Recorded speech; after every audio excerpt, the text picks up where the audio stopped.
Class 6th. Today we'll be talking about what is the need for separation of constituent mixtures.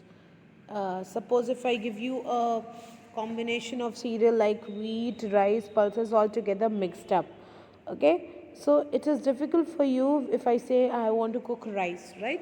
So you need to separate those mixtures. Why? To get good amount or to get pure form of a substance, right? If we talk about seawater is a mixture of water and common salt, right?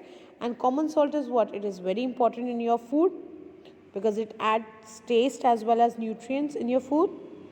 Therefore, you need to obtain salt from seawater, right, for separating them. So it is very important for you to separate the constituents of a mixture for what? To remove undesirable and harmful substances from it, or to get useful substances. And third one, that you need to get pure substances. Now we'll be talking about separation techniques of mixture, where we'll be first talking about what is separation. The process by which the constituents of a mixture are set apart, are separated from one another to get pure substances called separation. Okay. Now we'll be talking about separation of solid mixture. When both the contents of a mixture is solid, then how you separate? So one of the most common separation is given in your book is your hand picking. Now what happens in this hand picking? With the help of hands, you remove the undesirable solid constituent from the mixture and you get back the pure one. We say no, dal chunna, mother and all used to take out all the impurities from pulses and all while cleaning it. So that is what hand picking method. Okay, now we'll be talking about winnowing.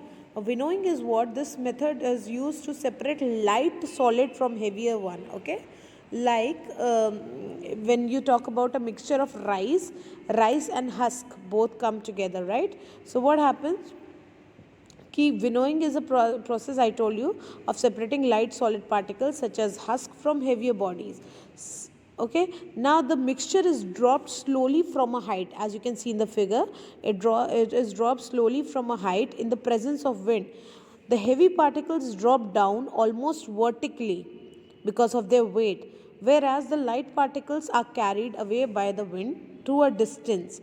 Hence, two separate heaps can be formed, one of the pure, another one of the impure substance. Okay, so this is about winnowing. We'll be talking about the third one is sieving. Now sieving is what? It is a way to separate substance in a mixture. Sieving separates big substances from small ones. Okay, heavy and light is your winnowing, pure and impure is hand picking, and then this is what? Separating from small substances from big ones. So you can do it as sieving only works for separating insoluble substances from other substances, such as big rocks and small rocks can be separated. Or you know very well that fine sieves are used, छन्नी जिसे कहते हैं ना, to remove undesirable impurities like flour, rice powder, etc. Okay, then we'll be talking about sublimation. Now what is sublimation? It is the process in which a solid directly changes into vapor on heating. This method is used for solid mixtures in which one of the components sublimes on heating. The solid which sublimes escapes as vapors. Okay, now there are various examples given in your book that can be a mixture of sand and iodine, common salt and ammonium chloride. And here in your book, very common experiment is given, that is salt and ammonium chloride. Okay, now what will happen? As you can see in the figure carefully, a mixture of common salt and ammonium chloride is placed in an evaporating dish and is covered with an inverted funnel. Okay, on heating ammonium chloride, what will happen? Ammonium chloride will change into vapors and vapors, and it will start rising in the funnel, and funnel is covered with inverted test tube, ulta test tube rakha hua hai. So what will happen? The fumes or the gas that will be evolved will be sticking on the walls of the test tube, and then you will scrape it out and you will get it, uh, whereas common salt will be left behind in the dish. So how you separate?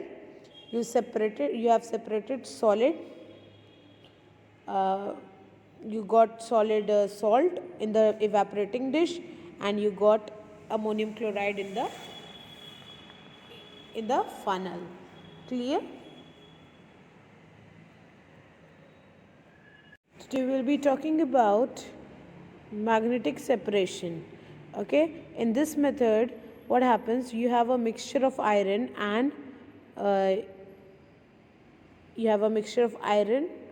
sulfur. Okay, or you can have iron fillings or sulfur, and when you mix them and you bring back a magnet over it, what will happen?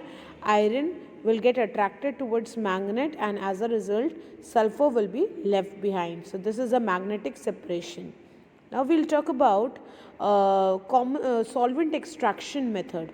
Now this method is used when one of the solid component is soluble in liquid. Now here in the figure you can see there's an example of salt and sand water mixture given in your book. Now what will happen?